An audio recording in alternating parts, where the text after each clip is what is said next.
Good evening, everyone. Good evening once again. So, I hope that all of us, almost all, if not all, have downloaded our Jupyter Notebook software.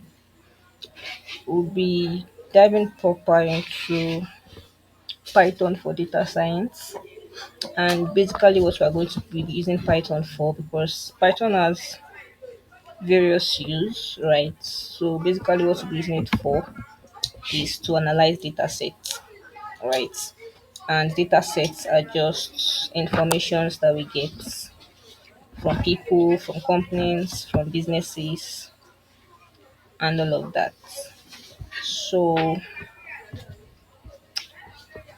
when we talk about Python, we have the same way we communicate in various languages to one another, right? There are some language that Python programming language understands, and there are some that it does not understand, right? I'll be shuffling my slide with my Jupyter environment because it will be more of practical today. So there are some Python syntax that we need to get used to before we start analyzing our data sets, right? And the first thing, I just hope you can hear me.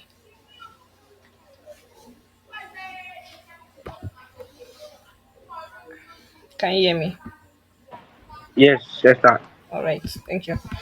So the first thing we'll be looking at is assigning variables, right? I don't know how to do this, but I'll need to switch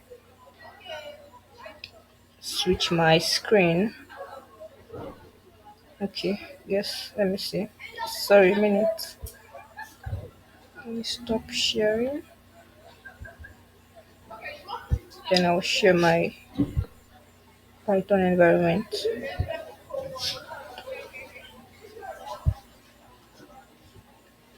All right. Can you see my Python environment?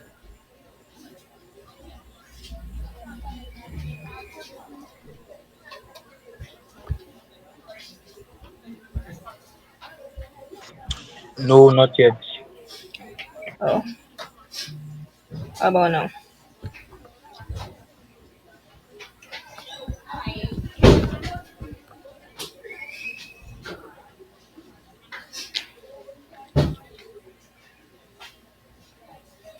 I can see it now. Yeah. Okay, okay. So the first thing we'll talk about is assigning of variables, right? And let's say we want to, okay, we have Demi here, we have Margaret here. I want to assign Margaret to a variable name, right? And I will name my variable. Oh, sorry, I'm typing on the wrong place. Okay, I will name my variable name. So remember I said we're assigning variable. So my name, which is the variable name, will have to be equal to something. And I said I would be using Margaret's name, and name equals, okay, I hope I spelled this well. Name equals Margaret. So now that I've assigned my name, you see that I just wrote name equals Margaret. But in assigning a variable, it has to be in enclosed, right? In a symbol. And the symbol we use most times are the inverted commas, right? Or is the apostrophe now. So this is the right way to assign a variable. So name equals Margaret. And why are we assigning a variable? Is so that on the long run we can call back our variable name when we need it. So now I've assigned my variable name equals Margaret. I can come down and assign her age. I can just assign everything about her, say 25, come down. Because 25 is a number, right? We don't need to put it in an inverted comma. So when we are writing in text that we put them in an inverted comma. But when we are dealing with numbers, when we are assigning a number to a variable name, we do not need to put it in an inverted comma, right? So the next thing I'll be assigning is school.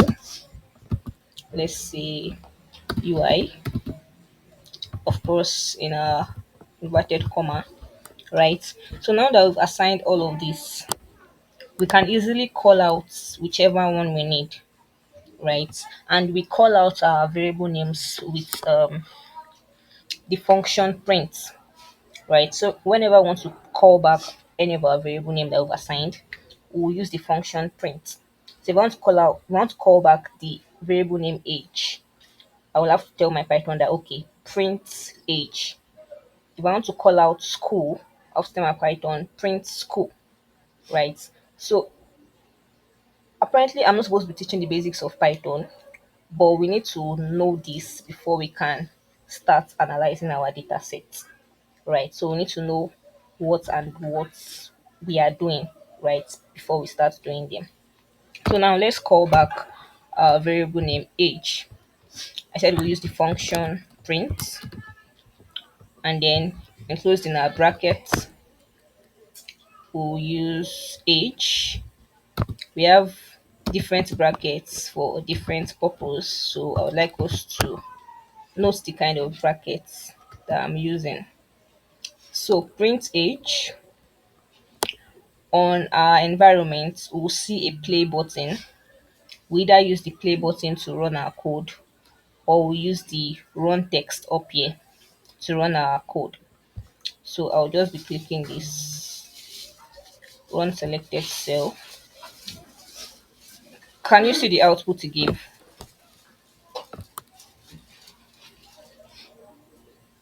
Yes, we can. Okay. So I asked Python to print back the age I have assigned, and it printed 25, right? I don't know. Someone is trying to join the call and it's saying it's blank. Sorry. Okay. So I'll be instructing rather my environment again to print back variable name. All right. Let's see what we have. And one thing you should note also is that Python is case sensitive. So our variable here are case sensitive. So let me come back here and say print the same age, but then note my a in the print bracket is a lowercase a small letter a, right? Let's print this now and see what it's going to give us. It's going to bring back an error message, right? An error information. Why? Because the variable name we assigned, the a was in uppercase, right? Now we are asking Python to print back age, but then the a here is in lowercase, and we did not assign anything of this form, right? And so it's going to bring back an error message. See here, name age is not defined, meaning we've not defined anything like this before. So I'll be changing this back to uppercase a, and I'll rerun it. It gives me my 25 back. So let's print name uppercase n, and let's see what happens. It brings back Margaret, right? So now let's do, we'll be using this example here for a lot of things, right? The next thing we'll be looking at before we start the basic mathematical concept of addition, subtraction, division, multiplication. We have different data types, right? And the first one we'll be looking at is integer. From basic mathematics, integers are numbers, right? All numbers, positive, whole numbers. Okay, integers generally are positive or negative whole numbers, right? So our age 25 here, we are going to say the data type we have for age is an integer, right? So anything whole numbers, we call them integer. Then there is something we call float numbers. Float numbers are decimal numbers, right? Let me write that here.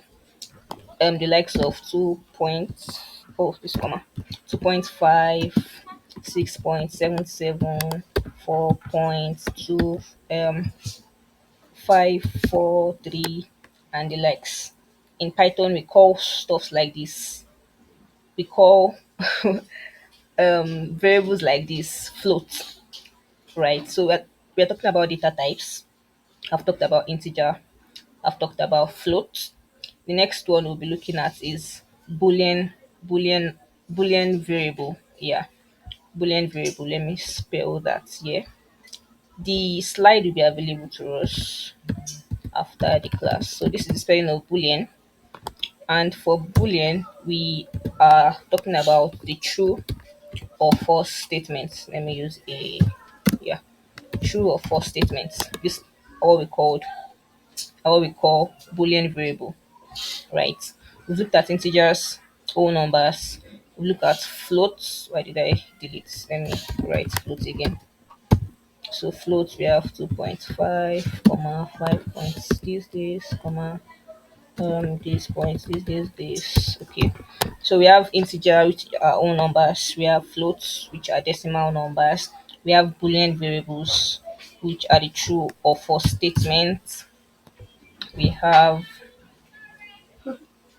string. And when we talk about string, what we did here for our variable name and variable name school, what we did here is what we refer to as string, right? Any text that we put in a inverted comma are what we call strings. So let me type that through.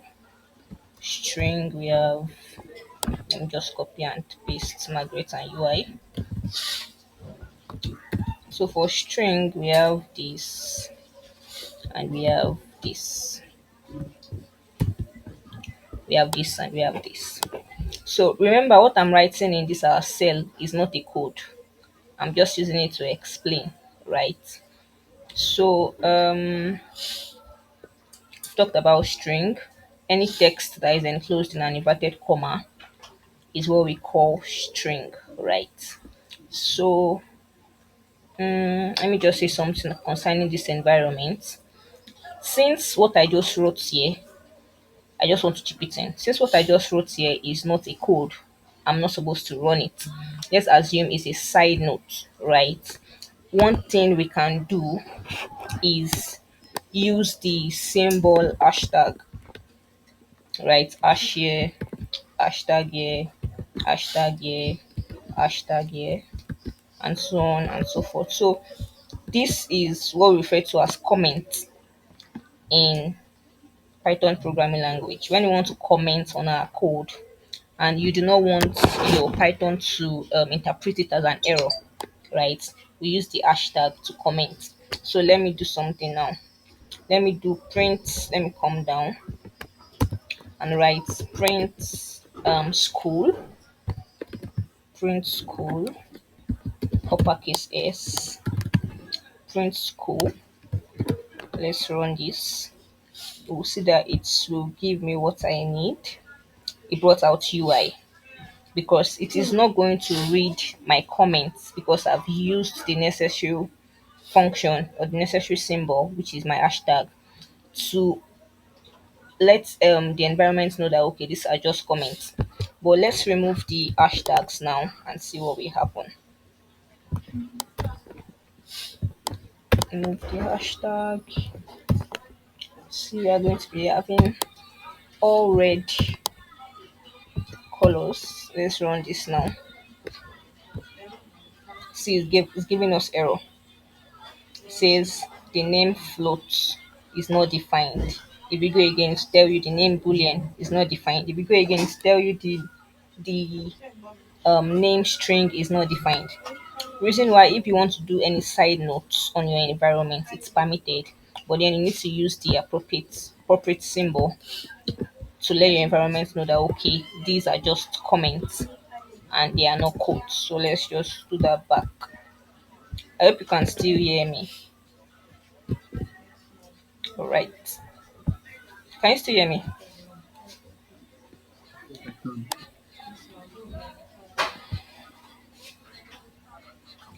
Hi, Finn. Welcome. Can you hear me? Oh, wow. Dimladi, can you hear me? Okay. Finn, can you hear me? I want to be sure you are following. I just noticed you're on the call. Okay. I just hope you can hear me though.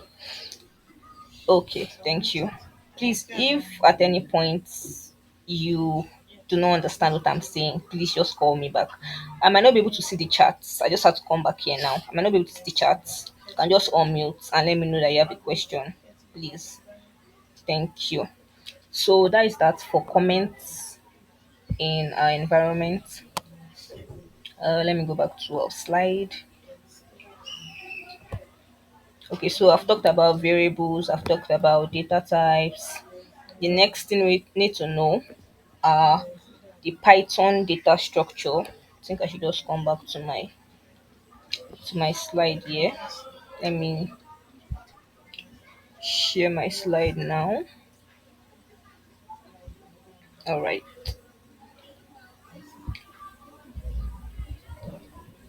Okay. So can you see the slide? Oh, okay. Sorry, Esther. Yeah. Can you hear me, Esther? Yes, I can hear you. Um, I think Miss Margaret sent you text on the chat box. Oh, let me go there. She sent me a text. Sorry. It was because Finn just joined. Can you hear me, Miss Margaret? Yes, I can hear you. Okay, I'm so sorry. I know you're on the call. I'm so sorry. I wanted to be sure Finn was with us. Thank you. No problem. Okay, I hope there's no question so far, though, before I continue. No question from my side. Okay, how about Finn and Demi? Okay, I guess they're in a noisy place. What was I saying? Okay, yes, back to our slide. I hope you can all see the slide, though. Interesting.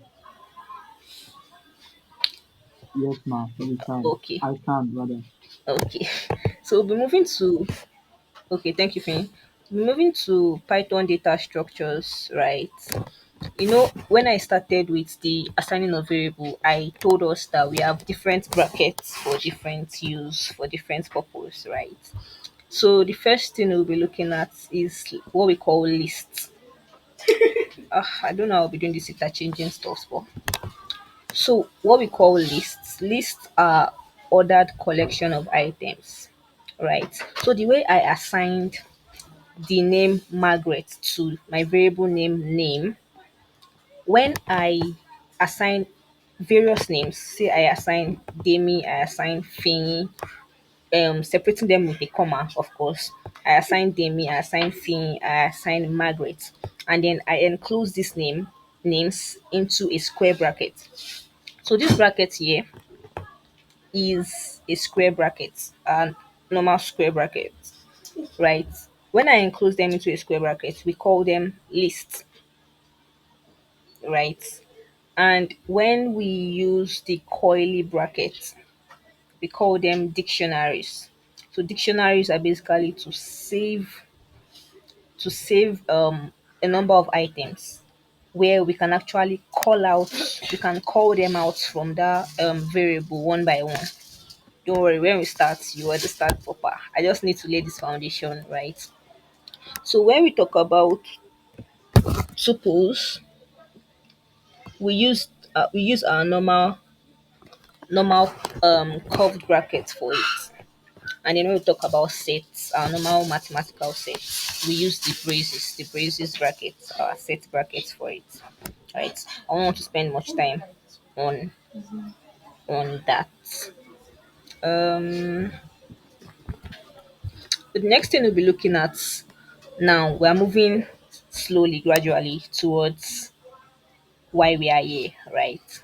So there are majorly two libraries that we'll be using often to analyze data, right? We have the Pandas library and the Numpy library. I don't know if I talked about NumPy yet. No. Okay, so I'll just explain that. So NumPy, when we talk about NumPy library, we're talking about numerical Python. NumPy, Numpy, is the short form for numerical Python, right? And when we talk about pandas, for pandas, we use pandas for data frame. I hope you can still hear me though.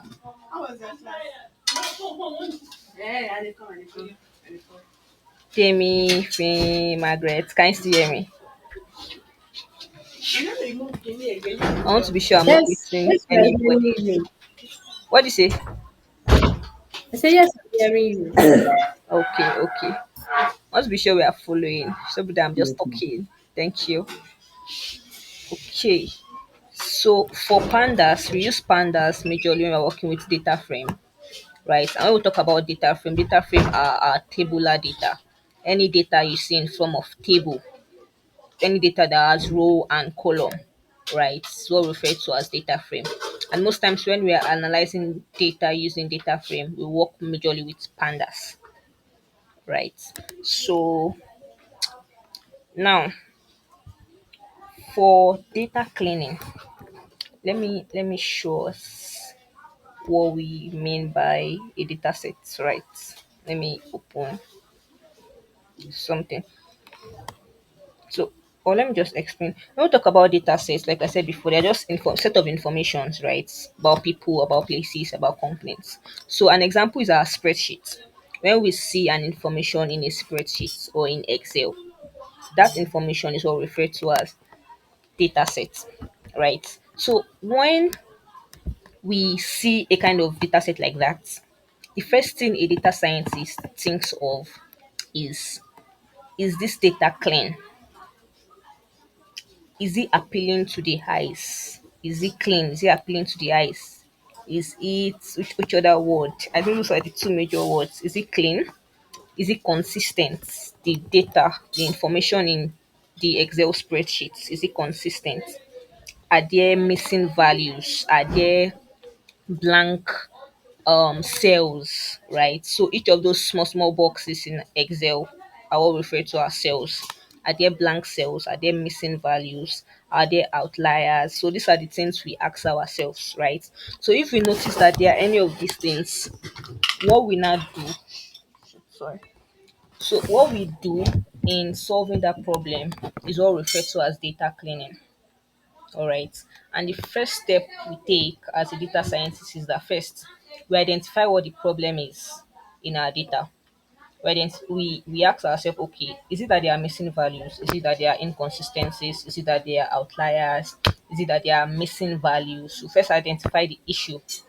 Okay, what is it? What is it? Or rather, what am I dealing with? So when we identify the issue, we will now start with handling values that are missing. All right. So there are two ways we can handle missing values, right? Missing values is either we look for the right information that is supposed to be there. You ask whoever you get the data from. Either you look for the right information. If the information cannot be found, the other option is to drop such information.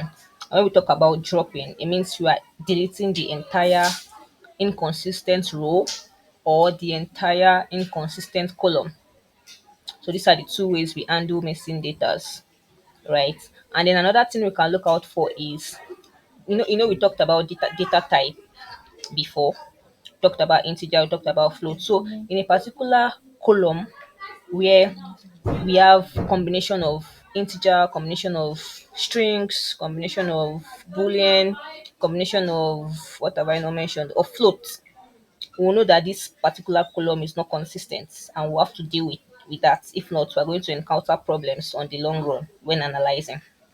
So if we have that kind of issue where we have different data types in a column, we have to sort it. It's either we make it all integer, we make it all float, we make it all boolean, or we make it all strings, right? So as not to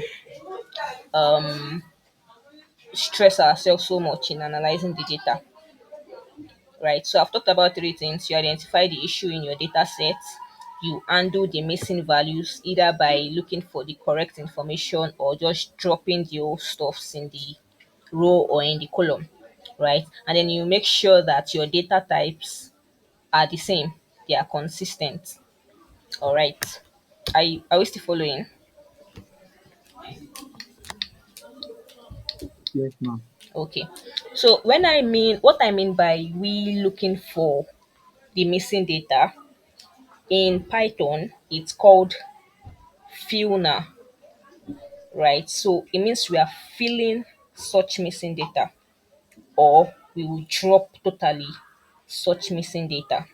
So when we start analyzing a data now, the function we use to drop our missing values. I don't know if you can you see my cursor? Yes, I can see your Okay. question. So the function we use for dropping missing values is this Ask function. the rest of the thing. Only tell me. What do you say? Say to ask the rest of them. I don't think they are. I can't hear you. I said you ask the rest of them, but I don't think they are responding. I don't know if Okay, they are still okay. within the question. Fine, and let me go back. The reason is because I'm not on that page.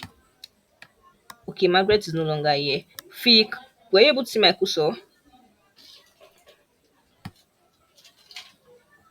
Okay, yes. Let me even check the previous chat. Okay, Margaret is gone.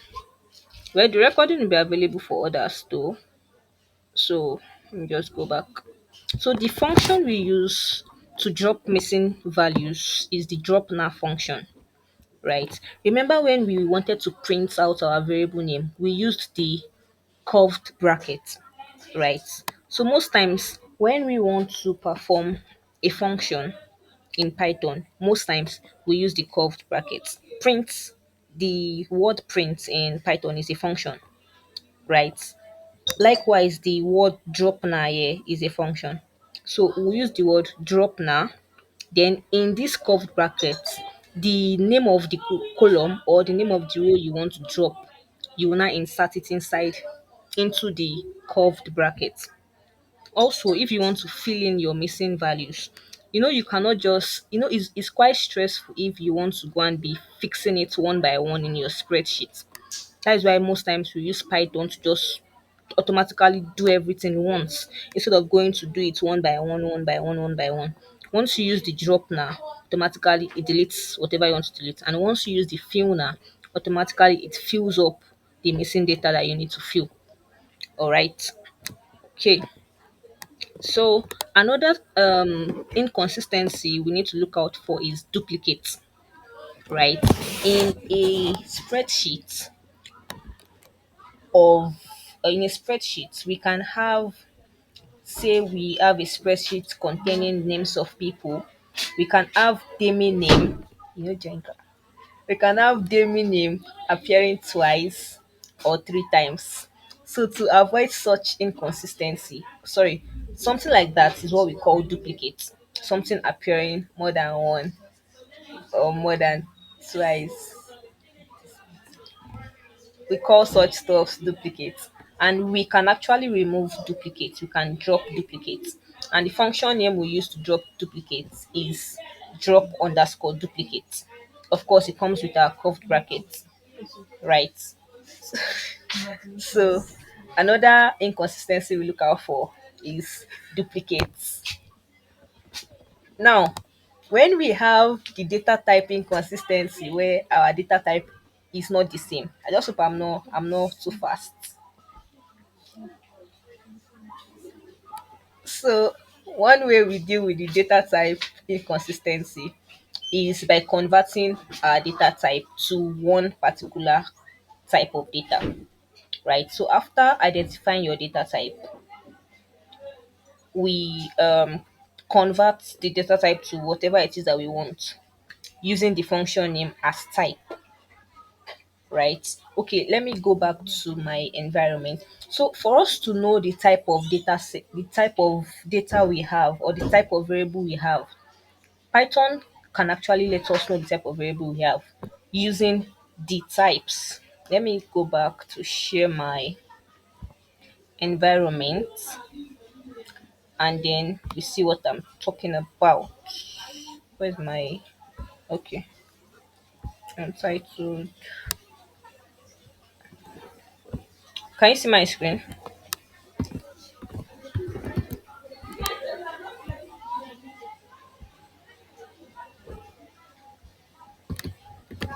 Can you see my screen? They me thing.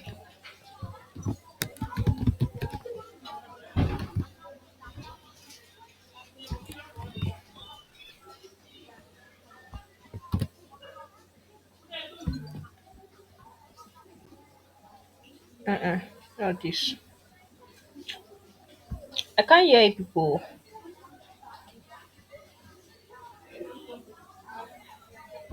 Ah, I'm not talking to myself. You went blank for a while. Oh, really? Yes, your mic is going on and off. My what?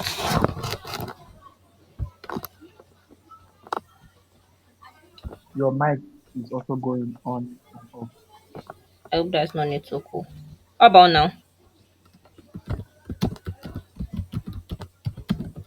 Yes, you are audible now. Thank you.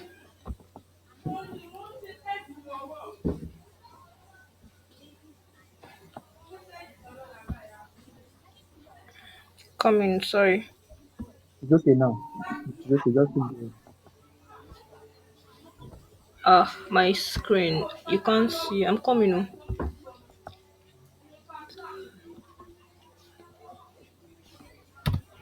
Sorry, a minute.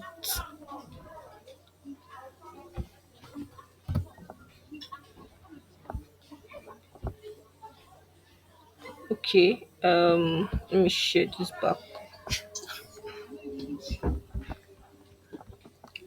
Share. Okay. So I noticed something. So I was saying that you can actually know your variable type by using a function in Python. And I noticed that Jupyter doesn't work with. Wait, can you see my screen now?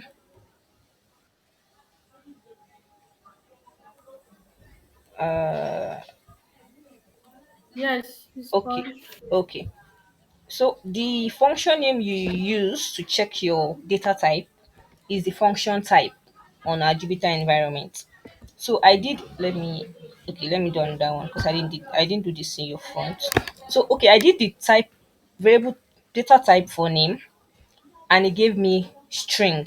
It's telling me that okay, the data type attached to name is called string. str is string. Let's do the one for age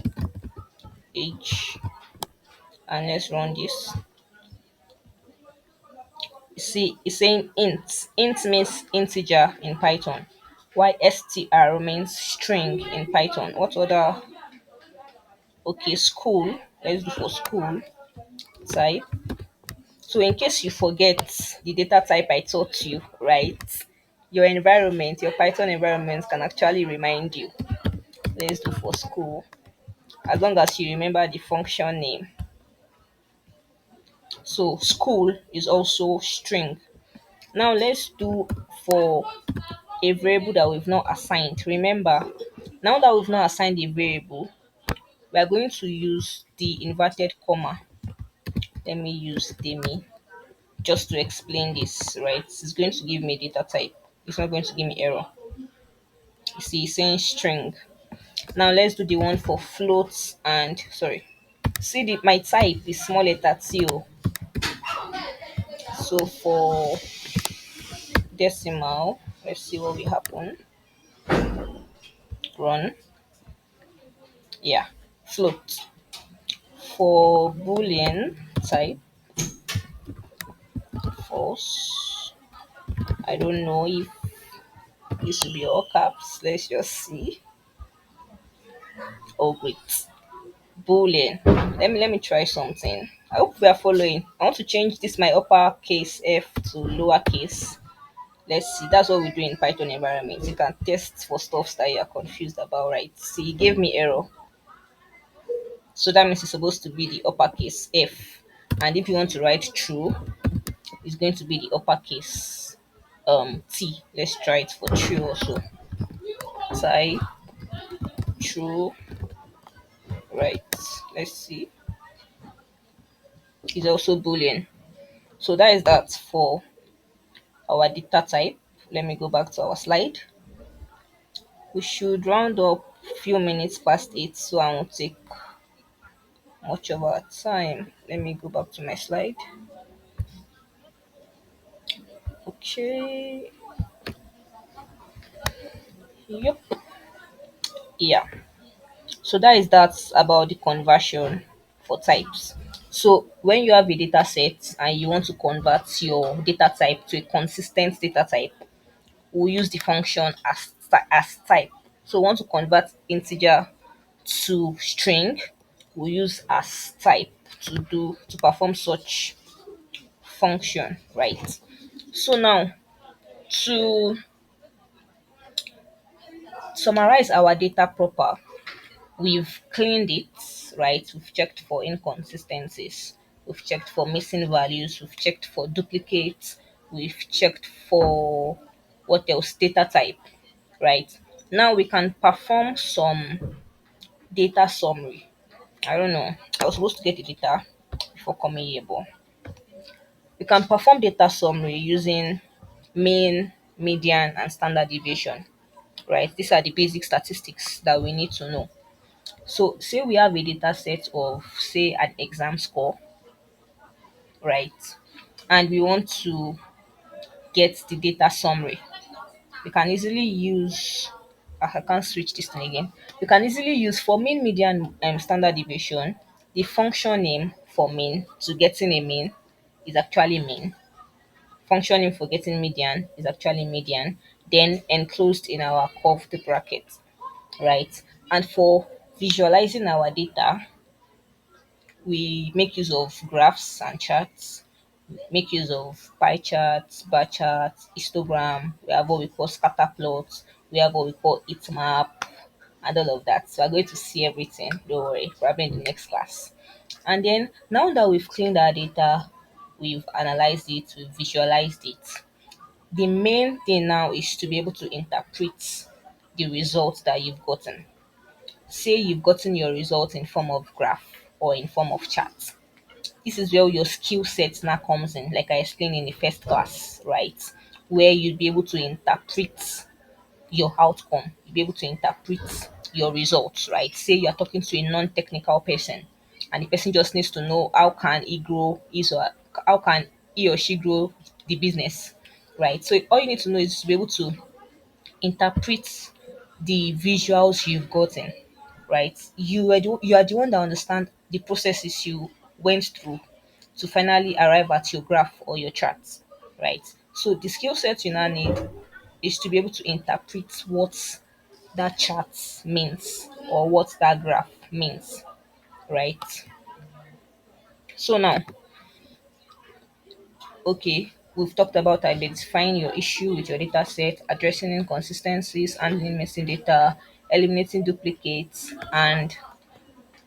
converting converting your data type. Let me go back to my notebook. So now let's review. We're using almost close to 1 hour. So for the next session, right, which may or may not be next week because of our exams, we will now be working with real data sets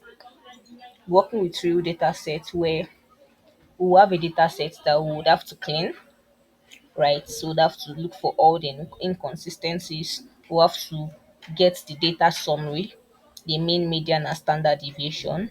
We'll have to visualize it. We'll have to get a chart, right? And then we'll be able to interpret what we've what we got. All right. And then after that, we are now going to be having our first project where I'll be giving everyone data set, the same data set, right? Then whatever it is that we did in class, you're now going to replicate it using another data set, right? And then next class you'll be coming to present it. Jamie is excited. I'm also excited. That will be doing hands-on practical, right? So, is there any question? I really do not want us to. If it's getting too long, I don't want us to forget most of the information, right? The slide will be made available immediately after this call, and then the recording also, yes, will be made available. So, any question, Demi? Any question, Margaret? Any question, Finn? Anything you want to say at all before we close for the day? I have a question, Esther. I have a Right. question. Go ahead, please. Okay. So my question is for the um Boolean side, that is Yeah. true or false. Is it possible for us to define our own Boolean to be yes or no? Mm, if you are assigning your own boolean, we will not refer it to as assigning your own boolean. You can assign your own variable to yes or Okay. no. But boolean in Python, the way Python is constructed, is true or false. Do you get? But if you are writing your code and you need a yes or no option, you can easily just incorporate it by assigning your own Mm. variable to yes or no. But you are not using what we call boolean. Do you understand? So you are just using string or something like that. Do you get? But for Python, when we talk about boolean, we're talking about true or false. Is that fine? Okay. Okay. Okay. So yeah. So but like, I have one more question. Yeah, go ahead. So now the question is what aspect, even if it's just a hint that I can give to us, what aspect do we use the true or false? Like when we code, What aspects do we like use the when we true or clean false? data or yes. Okay. Let me see an example. Mm, okay. If on the long run, sure, we're going to get there. But say you're writing say you are writing a conditional statement, right? And you are saying, okay, if Demi is a boy, right? You now use a what do they call this now? I don't want to say an arithmetic symbol, but arithmetic symbol. If Demi is a boy, equal true, else false. Do you understand? I don't know if you understand, but you use it majorly for making statements. Do you get? Yes, yes, And use it majorly for making statements. yeah. And I understand. So that means this that means what? okay, okay. So that means like you can use it for um any um functions or what are we For what are you saying? I did not get that. Are you saying that the true and false are you saying the true and false is only applicable or it's applicable in the if else function that's if else and then the range and while function. That's true. Majorly is used for that. That's correct. Or you can have a data set like a spreadsheet data, right? And in a column there is true or false. But if there is a true or false in that column, it Okay. means the question asked for that particular column is it means the what will I call it now? The text in that column is a question. Do you understand? Just envision a spreadsheet Okay. that has a column of true or false. It means Okay. the replies in that column Yes. is for a question. Do you get? So it Okay. can also come in that Okay. I aspect understand. where you have a spreadsheet, you have a data set, and in a column, they are just true, false, true, false, true, false, true, false. Now that you know this, you know that okay, this column is a Boolean data type, is Boolean data type that are in this column. Do you get? So it can also come in that way too. Okay. Okay. Yeah. Any other Thank question? you. You're welcome. Any other question from Demi? Okay. Finn and Margaret, any question? No question for me. Thank you. All right, thank you. Finn, I'm guessing Finn cannot speak where she is. But if you have your question, type it or type it on the group. Okay, you don't have for now. All right, it's fine. So if peradventure you are going over the recording again and any question pops up, right, you can send it to the group and I'll respond as soon as I can. Thank you very much for joining today's call. We will decide on the group when next study jam session will come up. Oh, who's clapping for me? Thank you, thank you. I can see the person, but I saw the clap.